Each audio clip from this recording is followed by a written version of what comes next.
All right, hey, welcome to the Bible in 5. We are going to be covering the book of Kings, which in our Bibles is split into 1 Kings and 2 Kings, but it's really just one book beginning to end, 1st and 2nd Kings.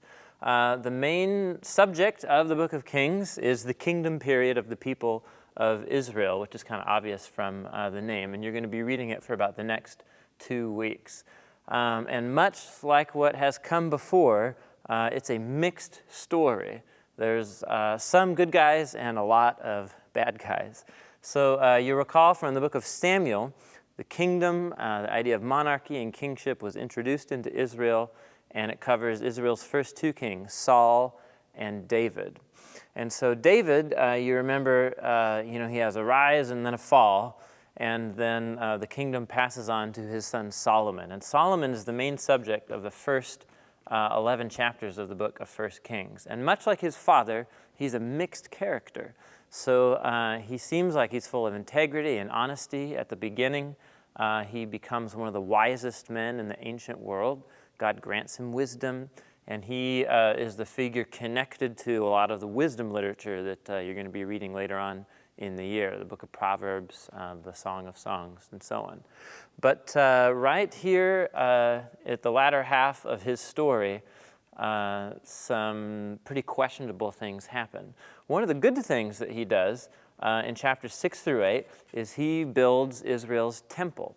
So God said David would not be the one to build Israel's temple, but that one of his offspring, one of his descendants would be.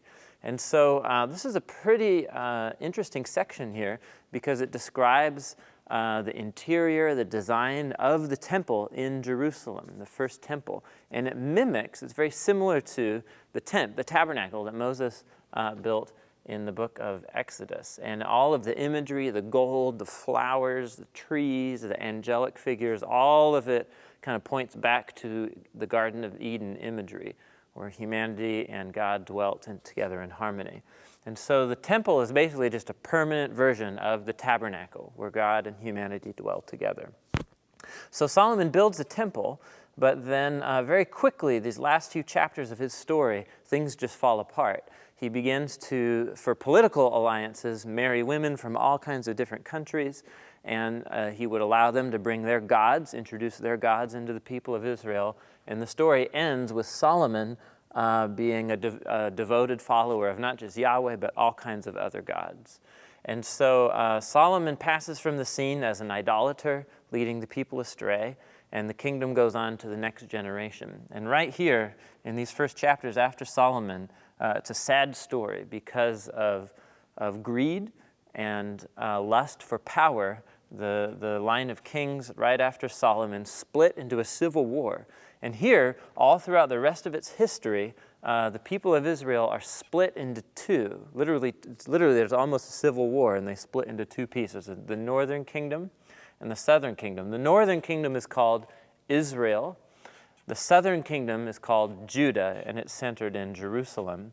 The northern kingdom builds an alternate capital, builds an alternate temple. So there's 2 other temples built with golden calves in them, and you're like, what? I already read this in the book of Exodus. But the people of northern Israel follow after other gods altogether. And so basically what happens here for the rest of the book is every king, it's just a whole line of kings, northern Israel and southern Judah kings, all the way through. And there's about 18 to 20 generations of kings throughout the end of the book. And you're introduced to them in the book one after another after another. Every king is introduced with a little phrase. The author comes along and tells you, was this a good guy or a bad guy?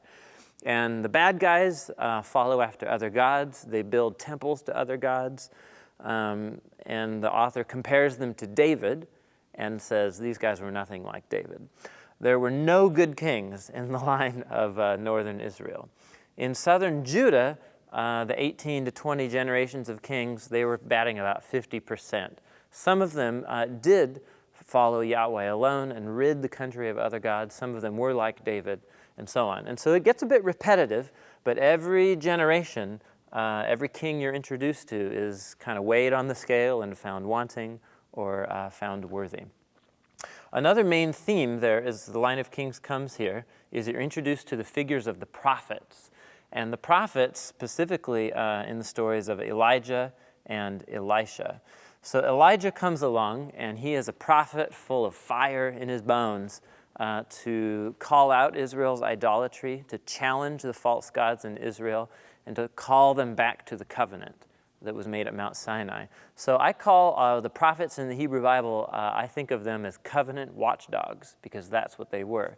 They were watchdogs on behalf of Yahweh to call Israel to turn from their idolatry, to turn from their injustice, and to follow him. And that's precisely what Elijah does. And his life is on the line for it. And so these are kind of exciting, high-adventure stories of Elijah challenging, getting into the king's face and calling them out on their injustice and so on. And his big arch nemesis here is Ahab. And chapters 17 through 19 are some of the most well-known stories about the conflict between Elijah the prophet and the kings of Israel. So that's about how 1 Kings shapes up, and we'll continue on the storyline here. But if you can get this big picture flow here, it'll help you make sense of all of the lines of kings that you're going to be introduced to. So I hope that's helpful, and we'll see you next week.